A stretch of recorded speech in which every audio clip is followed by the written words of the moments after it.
میں عالم عرب کے بارے میں تو یقین سے کہہ رہا ہوں، احادیث نبویہ سے صاف ظاہر ہے، ویل للعرب من شر قد اقترب، عربوں کے لیے ہلاکت ہے۔ حدیث میں آتا ہے کہ ایک شخص کے 100 بیٹے ہوں گے تو 99 مر جائیں گے، ایک بچے گا۔ سب سے بڑے مجرم وہ ہیں، ان کی مادری زبان میں اللہ کا کلام، اور انہوں نے اللہ کے کلام کے پیچھے اپنے آپ کو نہیں لگایا، اسے اپنا امام نہیں بنایا۔ کہتے ہیں وَاجْعَلْهُ لَنَا إِمَامًا وَنُورًا وَهُدًى، اسے ہمارا امام بنا دے۔ تم بناؤ گے تو بنے گا نا امام، بنانے کو تیاری تھی، دعائیں مانگ رہے ہیں بڑی لمبی لمبی، ایک ایک گھنٹے کی دعا جو ہے حرمین کے اندر مانگی جا رہی ہے تراویح کے بعد اور ختم قرآن کے بعد۔ یہ دعائیں تمہارے منہ پر دے ماری جاتی، ہو کون تم؟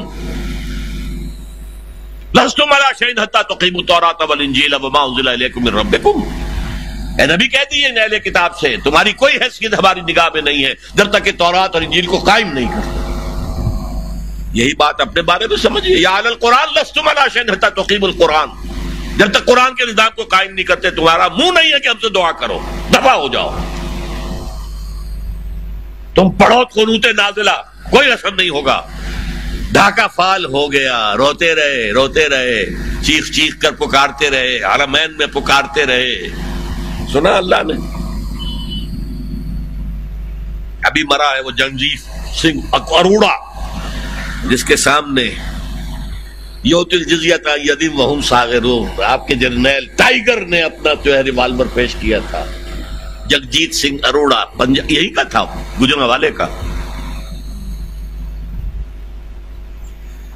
بہرحال ابھی ایک امید ہے، جب تک بھی اللہ تعالیٰ مہلت دیتے، لیکن اس کا راستہ کیا ہے؟ پہلے تو میں امید افزا باتیں آپ کو بتا دوں۔ احادیث صحیحہ میں اس کی خبر دی گئی ہے کہ قیامت سے قبل پوری دنیا میں اسلام کا نظام قائم ہوگا، اور یہ اتنی پختہ حدیثیں ہیں کہ جو شخص ان کو پڑھ کر بھی شک کرے اس بات میں، میں سمجھتا ہوں اس کا ایمان حضور پر نہیں ہے صلی اللہ علیہ وسلم۔ میں پڑھ نہیں سکتا، وقت نہیں ہے اتنا، لیکن ہم نے نوید خلافت کے نام سے 4 ورقہ بہت لاکھوں کی تعداد میں شائع کیا ہے۔ غلطی ہوئی ہے، آج بھی مجھے لے آنا چاہیے تھا 200-400 آپ کو تقسیم کرنے کے لیے۔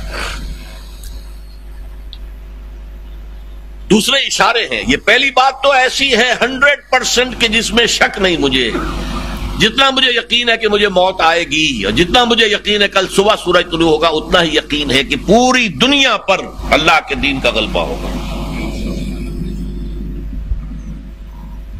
اس وقت یہودی اور عیسائی اسلام کو مٹانے پر تل گئے۔ عیسائی یہودیوں کے اعلی کار ہیں، اصل جو یوز کر رہے ہیں انہیں، وہ یہودی زائنسٹ، اور یہودیوں کا اصل اعلی کار ویسٹ، وائٹ اینگلو سیکسن پروٹیسٹنٹس، برطانیہ کے لوگ اور یو ایس اے کے پروٹیسٹنٹس، جنہیں کہا جاتا ہے کرسچین زائنسٹ۔ یہ زائنسٹ ہیں، یہودی ہیں اگرچہ عیسائی ہیں، یہ تلے ہوئے ہیں اسلام کو ختم کرنے میں۔ اقبال نے کہا ہے دنیا کو ہے پھر مار کا روح و بدن پیش، تہذیب نے پھر اپنے درندوں کو ابھارا، اللہ کو پامر دیے مومن پہ بھروسہ، ابلیس کو یورپ کی مشینوں کا سہارا۔ وہ مقابلہ آنے والا ہے، اور اس میں آخری غلبہ اسلام کو ہوگا۔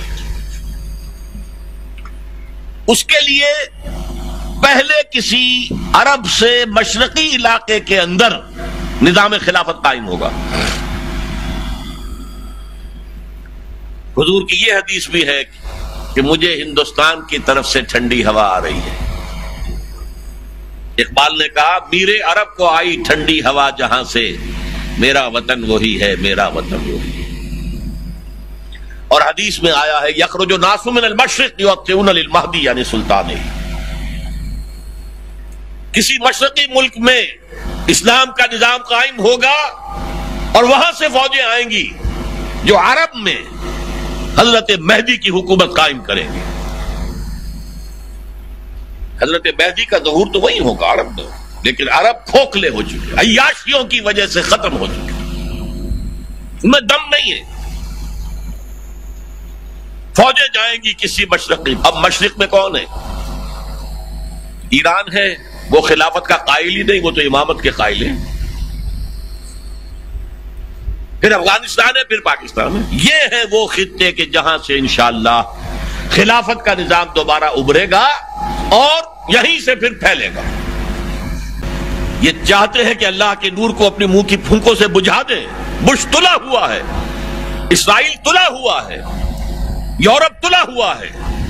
اسلام کو ہم ختم کریں گے، اسلام کو مذہب کی حیثیت سے ختم نہیں کرنا چاہتے۔ رہو، نماز پڑھو، روزہ رکھو، ہمیں کوئی اعتراض نہیں، لیکن اسلام کا سیاسی نظام، اسلام کا معاشی نظام، اسلام کا سماجی نظام، nothing doing, there can be no compromise، ہمیں ختم کر کے رہے۔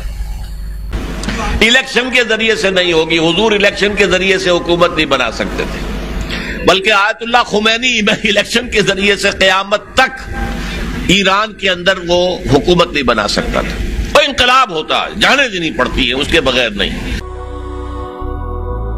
هي الحلقات تحفظني بآيات من القرآن، هي الحلقات تملأني بحب المصطفى العدنان، هي الحلقات تحفظني